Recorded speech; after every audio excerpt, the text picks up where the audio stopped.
The observation deck of the Valerian station hummed with anticipation as Commander Marcus then stood at the window, watching the stars bend and warp in the distance. Behind him, the assembled council of the Valerian collective whispered among themselves, their crystalline exoskeletons catching the ambient light like prisms. "You have earned the greatest honor," Council Leader ZWAX announced, his voice resonating through the chamber. "You have united the 17 scattered colonies under our banner without a single casualty. You have negotiated peace where war seemed inevitable. For this, the Valerian collective grants you our highest reward." Marcus turned, his weathered human face, marked by decades of diplomatic service across 3 star systems, showing cautious interest. The Valerians prided themselves on their traditions, and this was a right reserved for only the most decorated heroes. "We offer you a choice," ZWAX continued, gesturing toward a viewing screen that flickered to life. "Select any female from our population to become your bonded partner. This is an honor our people rarely extend to outsiders, especially to humans. You will be elevated to Valerian citizen, given land and resources beyond measure." Marcus had studied enough Valerian culture to understand the weight of this gesture. Their bonding ceremonies were sacred, their partnerships built on genetic compatibility and spiritual synchronization. He felt the weight of the moment pressing down on him. The screen displayed thousands of eligible candidates. They were arranged by achievement, beauty, and genetic markers, all factors the Valerians considered crucial for bonding.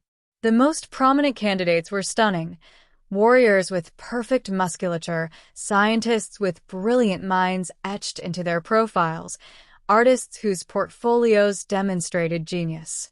Their scales shimmered with health and vitality. Marcus scrolled through the options methodically, his enhanced implants processing data at incredible speeds. Each profile was exceptional. Each woman was deemed by Valerian standards to be among the finest specimens their civilization could produce. Then he stopped.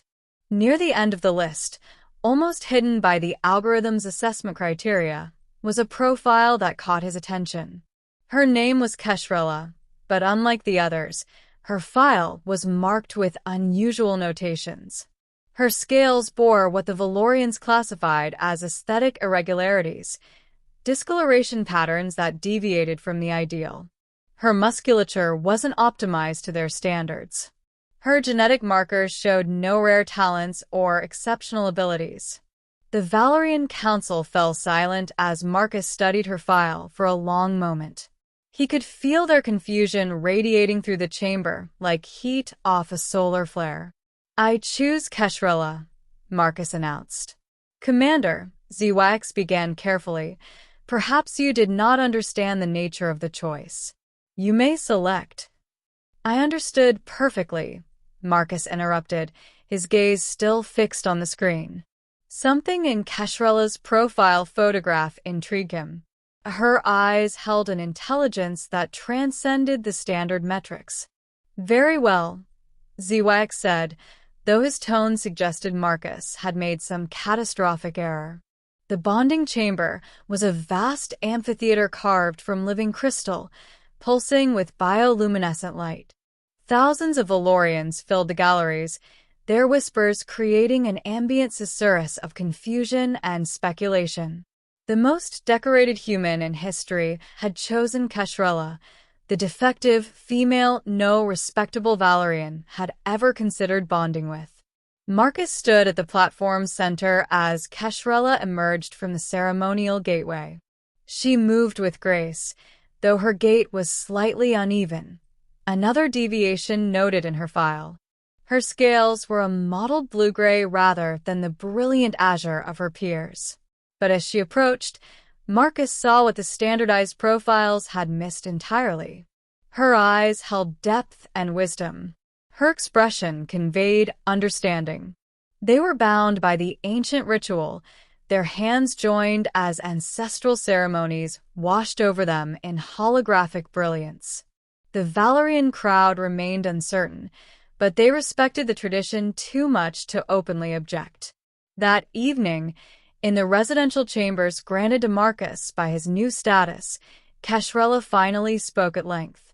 "You have doomed yourself socially," she said, though without bitterness. "Your reputation will suffer. The collective will question your judgment in future negotiations." "I know," Marcus replied, settling into the ergonomic chair designed for his human frame. "But I read something in your file that didn't make it into the official assessment. A note from a research supervisor about your theoretical work on cross-species communication barriers. Apparently, your ideas were revolutionary but controversial. They wanted your conclusions suppressed." Keshella's expression shifted subtly. "You read between the lines of a classified file?" "I read everything. It's why they employ me."